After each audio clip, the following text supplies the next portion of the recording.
Bismillahirrahmanirrahim. Assalamualaikum warahmatullahi wabarakatuh dan selamat sejahtera.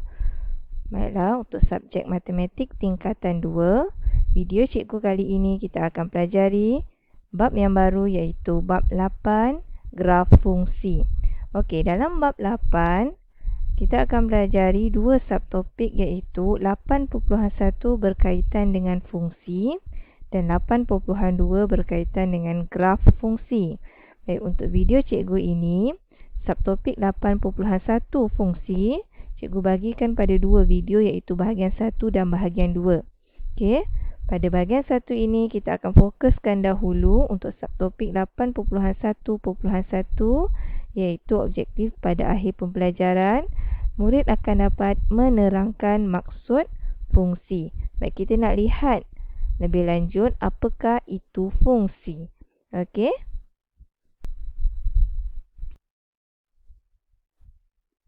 Okey murid-murid, kita tengok apakah yang dimaksudkan dengan fungsi di sini. Okey.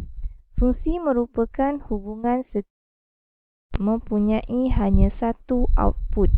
Okey. Input, tengok perhatikan kat sini ayat dia adalah input dan output. Kalau input ni maksudnya masuk, output ni keluar. Okey. Kita boleh fahamkan dengan lebih lanjut, fungsi ini adalah satu mesin. Okey, fungsi ini adalah satu mesin. Konsep dia bagaimana? Baik, bayangkan apabila satu nilai dimasukkan, okey, katakan kita masukkan satu nilai kat dalam ni sebagai input 2. 2 kita masukkan dalam mesin ini. Okey, mesin ini kita dah set upkan sebagai katakan F. Okey, fungsi dia iaitu nilai X ataupun apa saja nilai sebagai kita wakilkan dengan X sama dengan X tambah 2. Okey, contoh macam ni. Fungsi ni, mesin ini kita dah set upkan dia iaitu fungsi dia iaitu X tambah 2. Baik, bila kita masukkan nilai 2 tambahkan dengan 2, okey, dan outputnya kita akan dapat berapa? 2. Kita gantikan dengan X ni dengan 2 tambah 2, kita akan dapat outputnya adalah 4. Okey, jadi fungsi ni adalah rumus ataupun bukan rumus, fungsi yang hubungan yang kita tentukan dalam mesin ni supaya boleh menghasilkan output di sini. Okey, katakan cikgu letak sini tadi 2 kan. Okey, sekarang cikgu ubah pula letak 4. Okey, 4 ini 4 cikgu bulatkan. 4 masuk dalam mesin ni, 4 tambah 2 dan hasilnya kita akan dapat pula 4 tambah 2, 6 pula. Begitu. Itu yang dimaksudkan dengan fungsi. Okey. Konsep dia ibarat macam sebuah mesin. Okey. Jadi kat sini dia mesti syarat dia satu nilai dimasukkan input ke dalam mesin itu satu dan hanya satu nilai akan dihasilkan. Inilah mesti menghasilkan satu nilai sahaja. Itu baru kita katakan dia sebagai fungsi. Okey murid-murid, kita perhatikan ini aktiviti yang ada dalam buku teks. Baik, dia kata mengenal fungsi. Baik, macam mana yang tadi cikgu cakap input dan output. Baik, katakan tadi cikgu cakap input, kita masukkan nilai 64. Okey, yang ini dia dah set upkan fungsi dia adalah punca kuasa 3. Jadi kat sini bila kita gantikan, okey, kita masukkan nilai dalam kalkulator, punca kuasa 3 64, kita akan dapat outputnya iaitu 4. Okey, kalau sifar pula kita masukkanlah nilai sifar. Punca kuasa 3, kita on dulu kalkulator. Shift punca kuasa 3, kita masukkan nilai sifar dan kita akan dapat output dia iaitu sifar di sini. Sifar. Okey, kemudian 1/8 kita masukkan. Baik, shift kita masukkan. Maksudnya kat sini punca kuasa 3 ni adalah hubungan yang kita tetapkan, fungsi yang kita tetapkan. Okey, maksudnya 1/8. Okey, kita gantikan masuk 1/8 dan jawapan kita akan dapat 1/2. Nilai dia, output dia kita akan dapat 1/2. Kalau yang ni masukkan lagi, kita perlukan kalkulator untuk cari nilai ni. 1/125. Okey, Cikgu harap kamu ingat lagi macam mana nak tekan pecahan kepada kalkulator. Yang ni punca kuasa 3, 125 dia dapat dalam bentuk perpuluhan. Kita tukarkan dalam bentuk pecahan. Cikgu salah, bukan 1125 1/125. Tu yang tadi dapat perpuluhan. Okey, 1/5. Kita akan dapat sini 1/5. Okey. Okey, jadi kat sini set A ialah 64, 27, sifar 1/800, 1/125. Manakala output itu ialah julat. Yang ini kita panggilkan dia sebagai domain. Okey, bahagian ni kita panggil dia sebagai domain.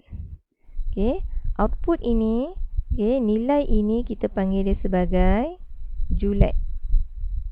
Okey, katakan jika input itu ialah domain, manakala output itu julat. Yang ni semua nilai yang ada lepas kita masukkan dalam kalkulator tadi. Kita dapat nilai ni, nilai-nilai ini kita panggil dia sebagai julat. Nanti cikgu terangkan lebih lanjut. Jadi sekarang ni cikgu nak kamu fahamkan dulu. Macam tadi cikgu cakap, input ni adalah nombor yang masuk.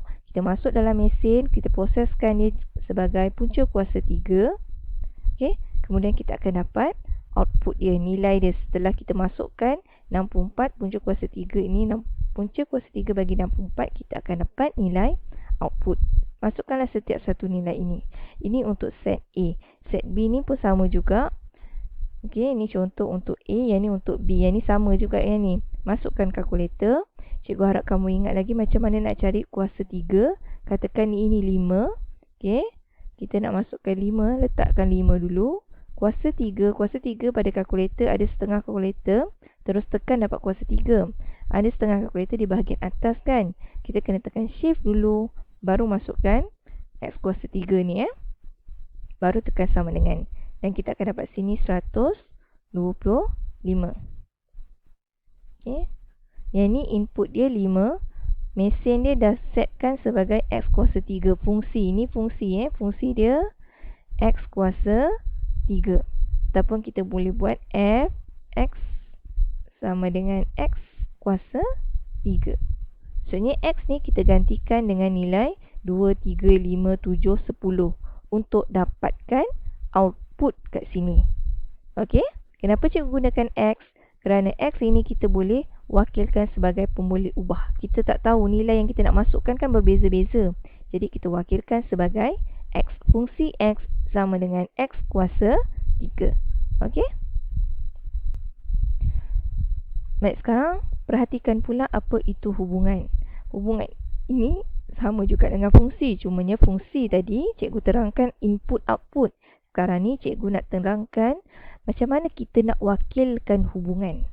Okey, hubungan fungsi tadilah ni F fungsi sama je. Okey, hubungan kita dapat wakilkan dengan 3 cara, iaitu rajah anak panah, pasangan tertib dan graf. Baik, tengok tadi kita dah tahu set A.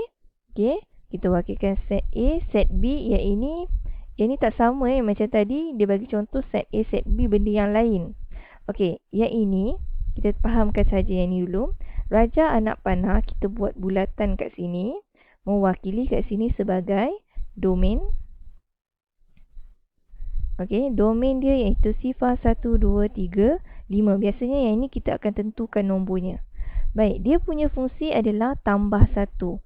Maksudnya kat sini, katakan ni tadi nilai X dia kat sini mesti tambah 1. Maksudnya X tambah 1. Semua nilai kiri ini tambah 1, kita akan hasilkan set B. Ataupun kita panggil julat. Kodomain dia ataupun julat. Sebab nilai ini semua ada. Jadi yang ini adalah julat bagi sifar 1, 2, 3, 5. Baik, tengok sifar tambah 1 kita akan dapat 1. 1 tambah 1 kita akan dapat 2. 2 tambah 1, 3. 3 tambah 1, 4. 5 tambah 1, 6. Okey. Kita masukkan nilai ini dan kita akan dapat 6. Ini pun sama, tambah 1 pun kita akan dapat 4. Rajah anak panah ni, maksudnya sifar kepada 1. Okey, anak panah ni mesti kena tulis. Penting Maksudnya kita nak tentukan mana domain, mana kodomain. Domain dia kat sini dan kodomain atau julet dia adalah di sini. Okey, macam mana pula dengan kaedah pasangan tertib? Pasangan tertib kita gunakan kaedah set. Dengan satu pun kamu dah belajar tentang set. Okey, kita tengok kat sini padanan dia. Set P kat sini ialah set P ni yang besar ni lah.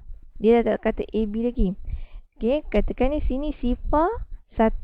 Sifar 1. Nampak? A di sini, B di sini. Untuk yang pertama.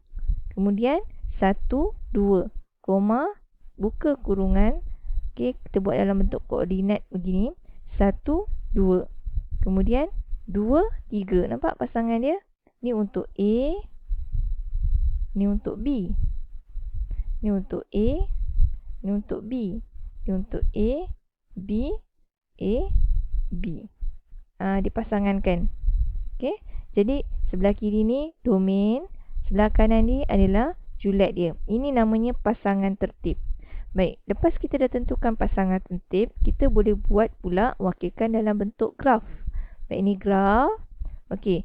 Untuk domain kita letak pada paksi X.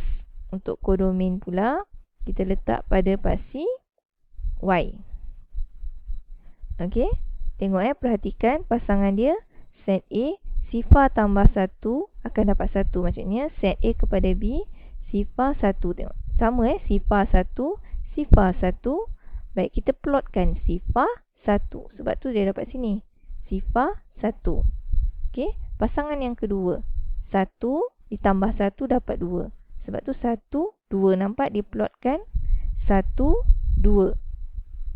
Okey. 1, 2 mana? Ni 1 pergi kepada 2. Kemudian 2 kepada 3. 2 kepada 3. Sebab itulah dia plotkan di sini. Okey. Yang ni berapa? 3 kepada 4. Inilah. Daripada sini 3, 4. 3 kepada 4. Okey. Yang terakhir 5 kepada 6 ni. 5 kepada 6. 5 cari sampai ke 6. Oh, ini 6. 5 ke 6. Baru kita plotkan 5, 6. Okey? Nampak? Kaedah raja anak panah, pasangan tertib, graf. Okey, benda yang sama kita wakilkan, boleh wakilkan hubungan ini dengan gunakan 3 cara ini. Okey?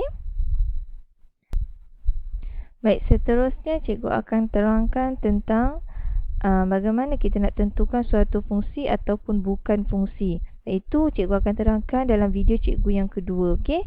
Jadi, tengok pada topik 81 bahagian 1 untuk video yang kedua. Okey, murid-murid.